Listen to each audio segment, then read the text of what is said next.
Welcome back to another episode of Jacksonville Buzz's Buzzworthy Business. I'm Steve Strum with Colonel Chris Budihas at my left, and as always, thank you for joining us. Sir, good to see you. Absolutely. It's been so long. It's been a long time. I almost forgot what you look like. And we have with us today Magan O'Dell from Corporate Relocation International, coming back on an interview, talking about some really interesting things when it comes to corporate relocation and the silver tsunami. Yeah. So silver tsunami is not his hair color, but what is the silver tsunami?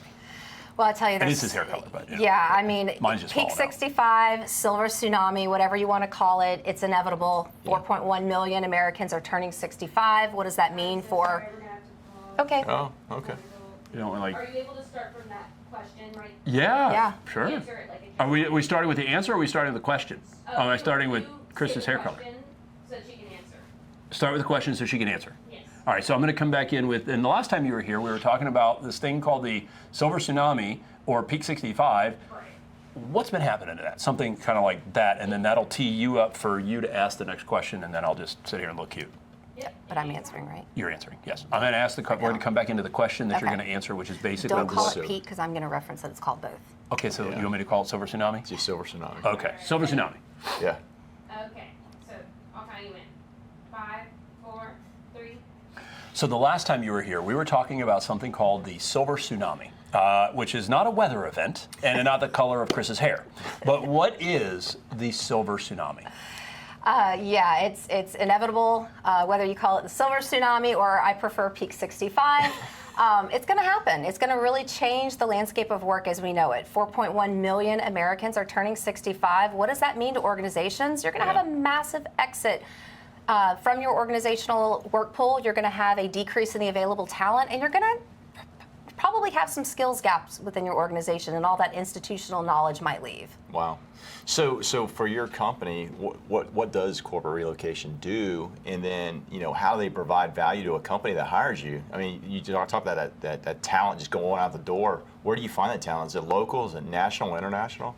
Yeah, so all the above. Okay. And really what we want to do at Corporate Relocation is be consultants. We want to make sure that there is a transition plan, that companies are very well prepared of what's going to happen. So we want to look at that rich data that will support decisions that need to be made in the organization based on demographics of the workforce. And we want to come up with a plan, right? There's very creative things that a relocation company can do, right? We may offer a individual that's expecting to retire a chance to stay on with the company, and part of the offer to stay on with the company while we transition that person and the next person taking over the job is to offer a retirement package, right? So you're retiring, stay on with the company for 6 more months or a year, and we will actually pay for your retirement. Where are you retiring to? Well, I'm going down to Miami. Okay. The organization will then pay for that relocation as part of that exit from the company, and then their commitment back to stay on to retrain the next talent. That's gigantic because, the way you treat people, it bleeds into retention, right? Because retention costs more than actually replacing somebody. So it sounds like, hey, we're coaching these companies to treat their employees well. And oh, by the way, those who are coming in or want to be part of that company are saying, hey, there's some value here because I'm being taken care of. So we hear about, the younger generations not necessarily getting the balance or the kind of the treatment they would like they perceive they deserve. So you guys are obviously part of that solution there. Yeah, I think so. Anytime that you can meet with the talent, where they're at, what needs they have in their family, and you can create incentives, and you can create a path for promotion, and some of that may include relocating with the company over time as they really kind of upskill and they have really good performance evaluations that would then qualify them for a 2-year assignment in Nassau, Bahamas with their family. Okay. While working in the corporate veil, of course. Yes. So question for you, and actually for yourself, sir. Yeah. So in your service to United States Army and Marines, Yeah. you were in a command of 4,000 people at that point. And you also had done work in the private sector as well, kind of concurrently through your military service. Absolutely. Through your lens, sir, with a 35-year career, both in private sector as well as service to our country, what do you see as the big pitfalls in that brain drain if we do not have that transition process? And I'm coming to you on the follow-up. Yep. Yeah. No, I appreciate the question because it's ironic in our planning process in the military, our last paragraph in the 5-paragraph order is on command and control, and it talks about succession planning because in combat, particularly if a leader is injured or killed, who's taken over. So we think about that purposefully. That's just in the combat sense, but also in the admin sense when we're back here in the States. Hey, who's my next talented person that's going to move up in the organization? Because in the military, we're kind of an up and out or promote within organization, and if you show talent, we're going to promote you up further based on your capacity and what you're doing. So we kind of look at succession planning as a constant. Mm-hmm. Some do better than others, but what I'm hearing is we're showing at the corporate world and kind of that backwards look in the mirror, like, hey, are you looking at this purposefully? Mm-hmm. Because the talent you may have resides in your organization, or it may not. Right. And if you're trying to be a power player, because the thing about DoD, Department of Defense, we spend money. We don't make money. In the business world, you have to make money. So talent matters to an organization. Well, and that transitions. I mean, if you think about it, my growing up in the Army, my little giant brother being in the artillery, you have these wonderful multi-million-dollar weapon systems, right? And then you've got these books about how to operate the weapon system.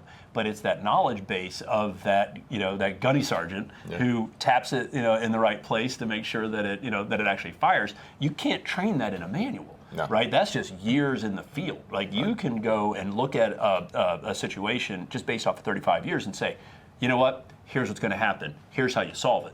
You have a young gentleman coming out, maybe of West Point that may not have that same 35 years of experience. They walk in the same situation, they're freaking out. Yeah. So for yourself, ma'am, as we talk about how that looks from a military succession and then private sector succession, how do you go about making that, it kind of goes back to that old gentleman in the corner where, he takes one look at a situation, knows exactly how to solve it. How do you translate that knowledge and wisdom to this young, man or woman coming in that's going to be replacing this individual as they're exiting the workforce? Like, how does that happen? Yeah, I mean, I think historically people have evaluated using a RMC, a relocation management company, on the front end, right? Mm-hmm. It's part of the talent acquisition process. And now what we're doing is consulting and encouraging organizations to think about the things that they need to solve for. Back to the silver tsunami, back to Peak 65. Yeah. You do not want that institutional knowledge leaking out the door. You don't want a retiree to feel, just not very relevant and kind of slip off until retirement.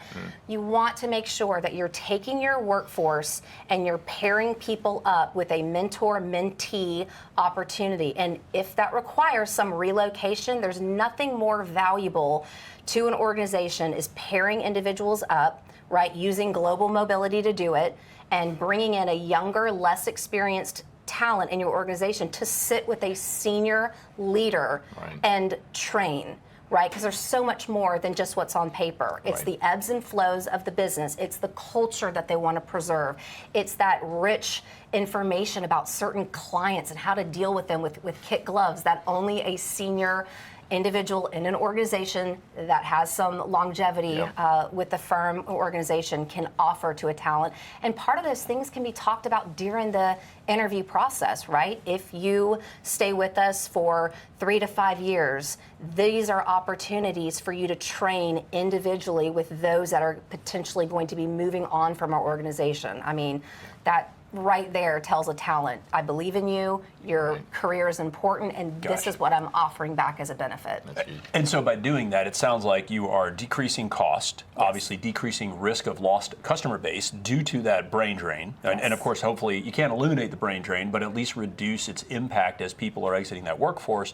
But then also what it really sounds like you're doing is, your firm is helping other companies build continuity.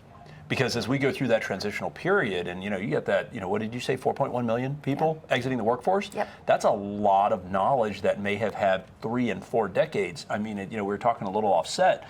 2008, the people that are now coming into leadership roles, when we went through that financial crisis, they were potentially in grade school right now. And now they're 30. Yep. And again, it probably dates the folks on the show. I've been 29 now for 18 years. Yep. Chris, I think you've been 29 as well for maybe 19 years. For a while. You've been 29-ish. So it really sounds like you're doing an amazing job helping to facilitate that transition through a way that actually, even though your company obviously comes at a cost, the cost that you would bear to that organization pales in comparison to the cost as if they did not engage you. You're absolutely right. I mean, there has to be a smooth transition plan. And, there's a lot more that goes into knowledge, right? There's all the soft skills, having a younger talent be able to just witness the way an older executive at an organization or a director or a manager would deal with certain unmet criteria goals of a client, the way they conduct themselves in business meetings and things like that. It's just irreplaceable training. And we could probably talk on and on and on about this stuff, but absolutely. this is such a fascinating topic and very relevant to today. What we'll do is we'll put your content and links on our website on the dailynewsnetwork.com, so they can come check you out, click the buttons, do whatever. Thanks again for coming by and sharing kind of like that update on what we talked about the last go round. And of course, as always, Colonel Chris, thanks for being with me. Guys, thanks so much for joining us on the Jacksonville Buzz. If you like us, share us, and remember, live with gratitude.